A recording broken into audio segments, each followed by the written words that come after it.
اللہ تعالیٰ قرآن میں یہ فرما رہی کہ تم جو ہے نا اللہ کی راہ میں قرض حسنہ دیا کرو. اللہ کی راہ میں تم قرض حسنہ ایک دوسرے کو دیا کرو، کیونکہ انسان ضرورت کا پتلا ہے. انسان کو ضرورت پڑ جاتی ایک دوسرے سے. کبھی تم کو تنگی آئے گی، کبھی تم کو سخت ضرورت پڑ جائے گی، کبھی دوسروں کو سخت ضرورت پڑ جائے گی. تو تم ایک دوسرے کو قرض حسنہ دیا کرو. یہ قرض حسنہ تم آپس میں نہیں دیتے. اللہ تعالیٰ کیسا فرما رہا؟ مجھے قرض حسنہ دو. اللہ تعالیٰ ایسے فرما رہا قرآن میں کہ کیا تم اپنے اللہ کو قرض حسنہ دو گے؟ تم مجھے قرض حسنہ دو. تو یعنی آپ کسی بھی بندے کو یا بندی کو قرض دیتے ہیں تو وہ قرض حسنہ اللہ کو دینے کے برابر ہے. وہ اللہ کو ضرورت ہے کیا؟ لیکن نہیں ہے نا. لیکن اللہ تعالیٰ بہت زیادہ اہمیت والی بات کر رہے، امپورٹنٹ دلا رہے، وہاں پہ اہمیت دلا رہے کہ قرض حسنہ دیا کرو، یہ اللہ کو دیے جیسا ہے. تو یہ اتنی بڑی فرض عبادت ہو گئی ہے، اتنا بڑا درجے والی عبادت ہو گئی. اس کی بہت بڑی فضیلت ہے، بہت زیادہ اس کے فائدے بھی ہیں. قرض حسنہ دینے سے مال گھٹتا نہیں، اور قرض حسنہ دینے کے بعد جو ہے مہلت بھی دیا کرو. بعض لوگ جو ہے قرض ایک تاریخ پہ بول کر دے دیتے لیکن اس تاریخ پہ نہیں لوٹاتے. تو آپ کیا کرتے اس کے اوپر زیادہ پہلے شروع آہستہ آہستہ صلاحیت سے بولنا شروع کرتے. اس کے بعد جب وہ واقع تنگی میں آ جاتا، اللہ کی آزمائش آ گئی کہ واقع تنگی میں آ گئے وہ، اور جو ہے آپ سے مہلت مانگتے جا رہے. آپ اگر سختی کر کے بہت زیادہ ان کو تانے دیں گے یا ٹول ماریں گے تو اجر آپ کا جاتے چلے جائے گا. کیونکہ قرض دے کر جو ہے احسان جتانا اور اس کے اوپر تانے مارنا یہ سب گناہ میں آ جاتے.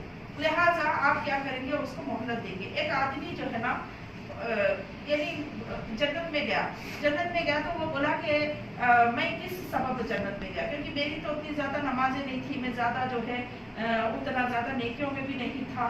میرے کون سا عمل تھا جو مجھے جنت میں لے کر آیا؟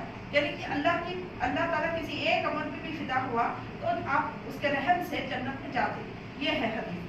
تو وہ بولا کہ میری کس عمل کی وجہ سے مجھے جنت میں ڈالا گیا؟ تو وہ اللہ اس کو بتایا گیا کہ تو جو لوگوں کو پیسے دیتا تھا وہ فائنانسر تھا، اس زمانے کا فائنانسر تھا وہ. یعنی لوگوں کو جو ہے نا قرضے دیا کرتا تھا اور اس پہ جو ہے نا سود وغیرہ نہیں لیتا تھا، بلکہ ان لوگوں کو تکلیف میں دیکھ کر نیکی کے طور پہ قرضے دیتا تھا. جب وہ لوگ لوٹاتے نہیں تھے تو ان کو مہلت دیتا تھا. مہلتیں زیادہ سے زیادہ مہلتیں دیتا تھا. وہ مہلت اتنی لمبی مہلت دیتا تھا کہ بعض وقت ان کی تنگی کو دیکھ کر وہ معاف بھی کر دیتا تھا، لوگوں کو معاف بھی کر دیتا تھا اور جو ہے ان سے سختی نہیں کرتا تھا. اللہ کو وعدہ اس کی پسند آئی اور وہ اللہ تعالیٰ اس نیکی کے عوض اس کو جنت میں ڈالا. اب مہلت جو دیتے نا قرض کے اوپر، تو قرض کی مہلت دینے والے کو اتنا بڑا ثواب ہے کہ جیسے قرض وہ اب جیسا کہ 15 دن کے لیے قرض لیا گیا لیکن وہ 1 سال لگا دیا دینے.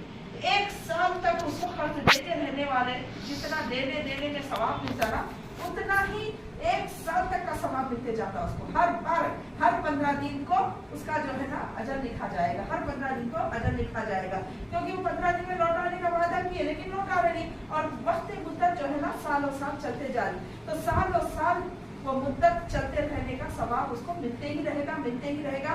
اس کے ثواب میں کمی نہیں ہوگی اور وہ یعنی اس کا مال بھی جو ہے نا بڑھتے رہے گا، برکت کا ذریعہ بنے گا اور اللہ کہیں اور سے بھی اس کو جو ہے ذرائع رزق عطا کرتے جائے گا. تو یہ مہلت دینے والے کا اجر بتایا گیا ہے یہاں پہ کہ قرض حسنہ دیا کرو. اب آج کل کے معاملے ایسے ہو گئے کہ قرض لوٹانے والے بھی کم ہو گئے. قرض لوٹا رہے نہیں، جس کی وجہ سے قرض حسنہ دے کر پھنسنا بول کر لوگ جو ہے نا قرضے دینا چھوڑ دیے. یعنی یہ نیکی جو ہے آہستہ آہستہ ہمارے معاشرے سے، ہماری شریعت سے اور ہم مسلمانوں کے بیچ سے ہٹتے چلے جا رہی. جبکہ ایسا ہوتا تھا پہلے کے دور میں کہ زبان سے معاملے ہوتے تھے، لیکن یہاں آگے یہ بھی فرمایا جا رہا کہ جب بھی تم قرض حسنہ دو تو 2 آدمی کو گواہ بھی بنا دو. یعنی اللہ کے نبی صلی اللہ علیہ وسلم کا بھی فرمان ہے کہ لکھا پڑھی کر لو. پہلے اللہ کا بھی حکم ہے، رسول کا بھی فرمان ہے کہ پہلے لکھا پڑھی کر لو، کچھ تحریر کر لو. اور تحریر کر لینے سے دونوں کے معاملے میں بھی درست معاملہ ہوگا. اور دوسری بات یہ بھی بتائی جا رہی کہ 2 گواہ بھی بنا دو. جب بھی تم قرض حسنہ دو تو 2 گواہ بھی بنا.